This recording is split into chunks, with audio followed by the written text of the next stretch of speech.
Bienvenidos al orden del ser. En este audio vamos a examinar la importante cuestión sobre la carga de la prueba, que siempre aparece en la discusión filosófica entre teísmo y ateísmo. Como sabemos, el teísmo es la postura filosófica que defiende la idea de que existe un ser personal y creador del universo, o realidad material. Es justo, por tanto, que al teísta se le demanden pruebas de su postura.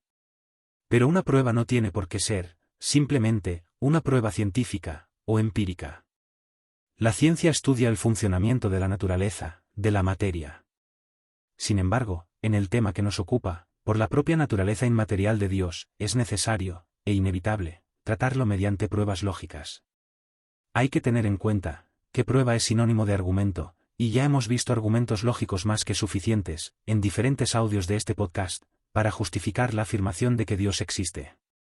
Como explicamos en el audio anterior, una prueba puramente lógica puede ser incluso más fuerte, y cierta, que una prueba científica, por lo que el teísta no debe tener ningún problema a la hora de aceptar la carga de la prueba, cuando afirme que Dios existe. En contraste, el ateísmo es la postura filosófica que niega la existencia de cualquier divinidad.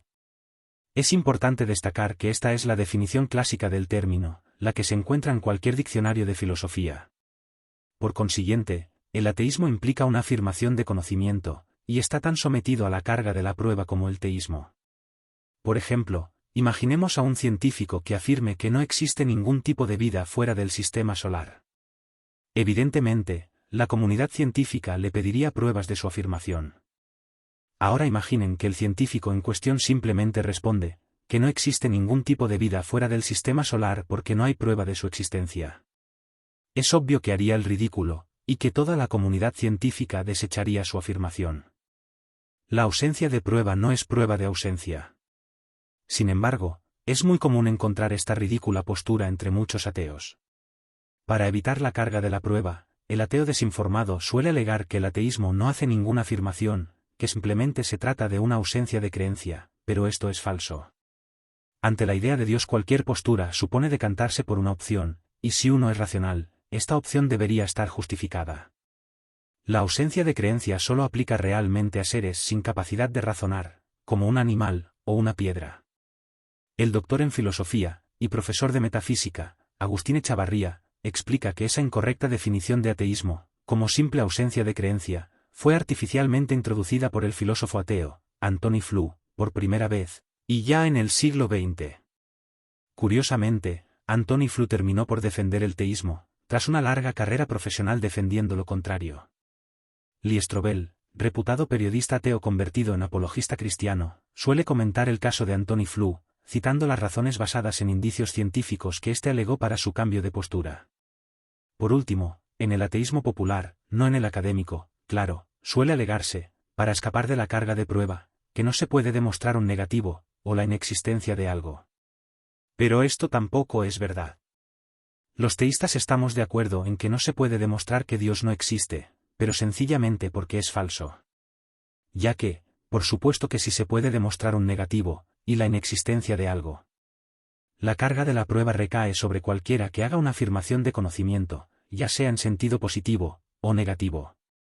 De lo contrario, por ejemplo, si yo de repente afirmo que el planeta Neptuno no existe, llevaría razón por defecto, y quedaría en la contraparte la carga de ser capaz de demostrar que sí, lo cual es ridículo. Este principio se llama onus probandi, y es un principio jurídico y filosófico fundamental. Por lo que cae, igualmente, sobre quien afirme que Dios existe, como quien afirme que no existe. Fácilmente se puede demostrar un negativo, por ejemplo, mediante el método de reducción al absurdo, el modus tollendo tollens, o señalando una contradicción implícita en la afirmación.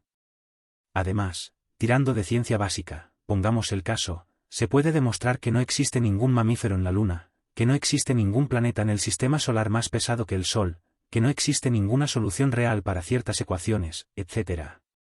Por otra parte, si una hipótesis no es falsable, no es posible contradecirla empíricamente, pero sí matemáticamente, o filosóficamente. De hecho, la paradoja de Epicuro, que tratamos en un audio anterior, es una muestra de intento de refutación lógica de la existencia de Dios. En matemáticas se usa habitualmente el método de reducción al absurdo para demostrar la falsedad de postulados negativos. Otro ejemplo de demostración de un negativo, es mediante el uso del principio de no contradicción, nada puede ser y no ser al mismo tiempo y bajo el mismo aspecto. Con lo que si se encuentra una contradicción en una afirmación, se demuestra falsa. Ergo, por ejemplo, no puede existir un soltero casado, ni un círculo cuadrado. En definitiva, se pueden dar 1000 ejemplos con diferentes formas para demostrar la inexistencia de algo. Por lo tanto, si un ateo no tiene pruebas lógicas para defender su postura, debería dejar de llamarse ateo, y pasar, en todo caso, al agnosticismo. Y una vez ahí, justificar cuál es la razón, o el fallo en el argumento teísta, para no aceptarlo, si es que puede. Para terminar, tengamos en cuenta aquella frase tan sabia de San Agustín, que decía, para el que quiera creer tengo 1000 argumentos, para el que no quiera, no tengo ninguno. Efectivamente, es bien sabido que para entender algo, se requiere la voluntad de hacerlo. Es conveniente diferenciar entre un ateo intelectualmente honesto, y un ateo antirreligioso. Este último, por lo general, es ateo militante no por razones lógicas, sino emocionales. Por lo que no habrá razón lógica que lo mueva de su posición. Es inútil, e incluso contraproducente, intentar convencer al que no quiere ser convencido. Esta es una verdad válida para todas las personas, ateos o teístas. En estos casos especialmente, y en todos en general, se debe predicar con el ejemplo de la propia vida, en lugar de con palabras. Si alguien no quiere convencerse de algo, siempre encontrará la excusa para no hacerlo. Y Dios nunca nos fuerza a creer en Él, nunca violentará nuestro libre albedrío, pues no es tirano sino Padre amoroso. Si te ha gustado, no olvides darle like, comentar, suscribirte, y compartir este podcast. Un fuerte abrazo y gracias por escuchar.